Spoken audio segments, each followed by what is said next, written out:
is my husband does not allow me to look at his phone without his permission.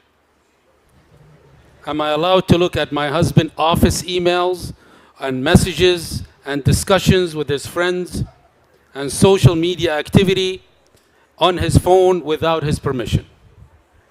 She's his mother? She started by saying my husband. No. If she's A'udhu Billah.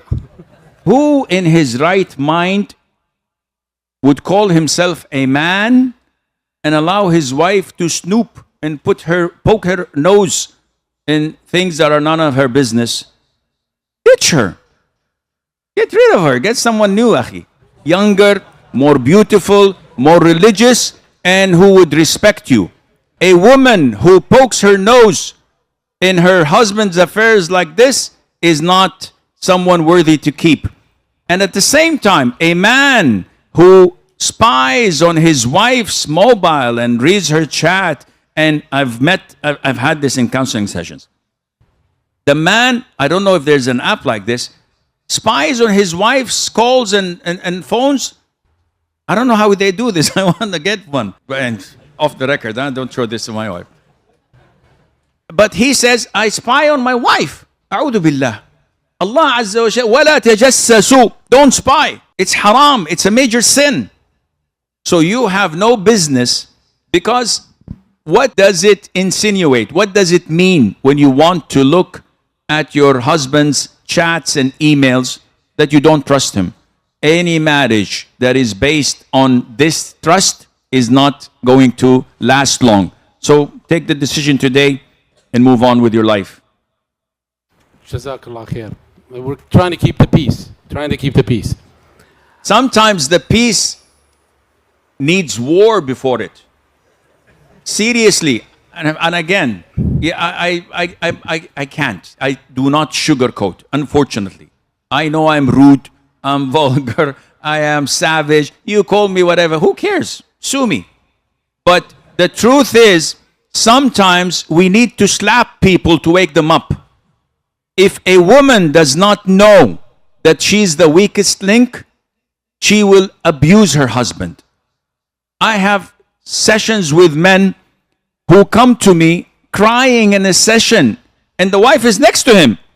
Sheikh, I clean the kids and I feed them, and I own 2 companies, and I put roof on her head. I give her everything she wants. And I sometimes do the dishes. And all the time she abuses me. She is disrespectful. She curses me. She talks ill about my mom. He cries like a baby. And she says, yes, because he's disrespecting me as well. Sheikh, she slapped me. She said, yes, because he said something inappropriate. In front of me? What do you expect me to say? Haram alayki, sister. Come on. Akhi, what are you doing? Throw her in the trash can. I tell her, listen, do you have a job? She says, no. Do you have an income? She says, no. Where do you come from? In subcontinent. Where are you living? In America. So, why are you doing? If he divorces you, what will happen? You will take your 2 kids and go back to India. What kind of a life are you going to have? Good, maybe. What is he going to do? Wallahi, next week he's going to marry someone younger, more beautiful, more religious, and she works and she has 5 companies. And she will make him live like a king. And there are hundreds in one row. You, on the other hand, how many will marry you? If you're lucky, you'll get someone who's 65 wanting a nurse, not a wife. If you're lucky. Come on, the demand is far less than the supply. So sometimes, excuse me, sorry, listen, I'm not taking sides, sisters. I have 13 daughters. I don't have a single boy. Alhamdulillah. So definitely I'm going to side by girls. And I have said it so many times. I've lived among women all of my life. I'm growing a uterus. Just pray to Allah I don't get what's after that. Let's stop here. So it's a masjid. Anyhow, so I'm not going to take sides of men. I'm going to take sides of what halal and haram is, what sharia tells you, and what logic tells you to have a good marriage.